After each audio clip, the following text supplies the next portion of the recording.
L'étendue de l'Amazonie est très vaste, constituant l'une des forêts tropicales et la plus grande forêt du monde.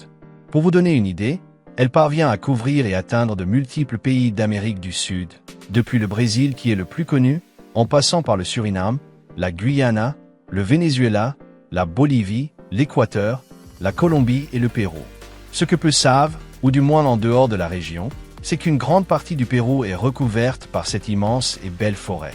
Et dans cet écosystème gigantesque, dans une petite portion proche du Rio Mayo, on peut trouver le titi du Rio Mayo, connu aussi sous d'autres noms comme le huicoco des Andes ou le taucon colorado.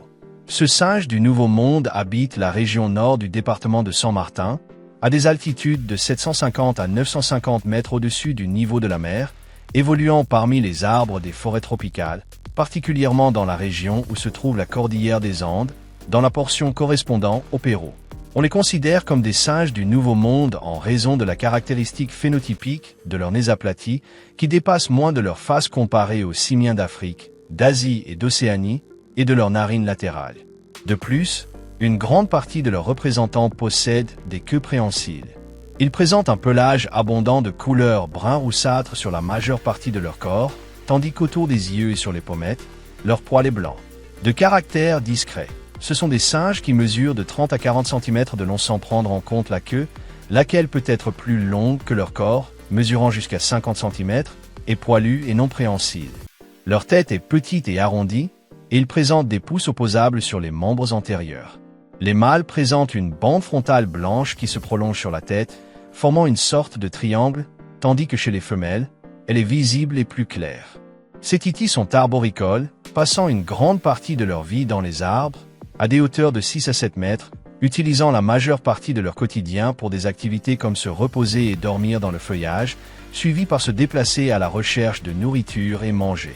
Ils se nourrissent en grande partie d'insectes, de fruits et de feuillages, étant omnivores principalement insectivores, avec un taux de réussite de 80% pour les capturer grâce à leur technique bien rodée.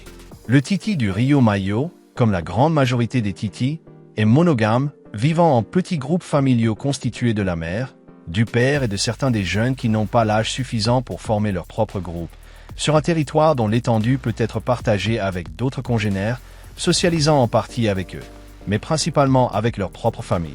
Pour dormir, ils utilisent normalement 3 à 5 sites au cours de leur vie, mais en utilisent rarement 2 d'entre eux. La femelle a une période de gestation de 5 mois, donnant naissance à un petit, rarement 2, et dans ces cas, l'un demeure généralement. Mais une chose impressionnante est qu'il y a eu des cas, si les parents meurent, une autre famille adopte les orphelins pour les élever. Les soins sont prodigués par les 2 parents.